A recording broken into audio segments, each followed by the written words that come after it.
Welcome to The Last Breakfast. Please enjoy the video. You start by preparing animations and the event you'll use. Create and upload the animation to Roblox, then load it into an animator on your character.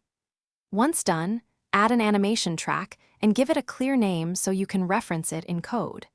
Make a lightweight event carrier like a string value or remote event if networking is needed, and place it where scripts can access it. This setup avoids confusion later and ensures your first playable animation is ready to trigger. Next, wire the animation markers to behavior. Add keyframe markers or named events in the animation and use animation track getMarker, reached signal, or keyframe reached to listen.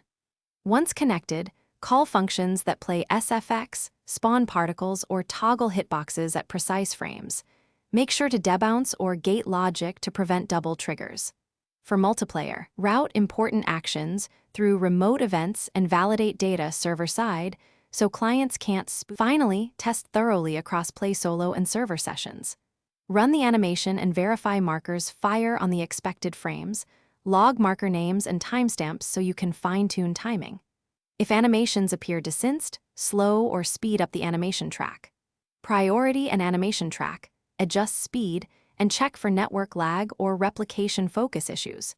Make sure critical game logic is server authoritative and keep cosmetic effects client-side. If things go wrong, enable detailed logging for marker events and compare client logs to server logs to find where timing diverges.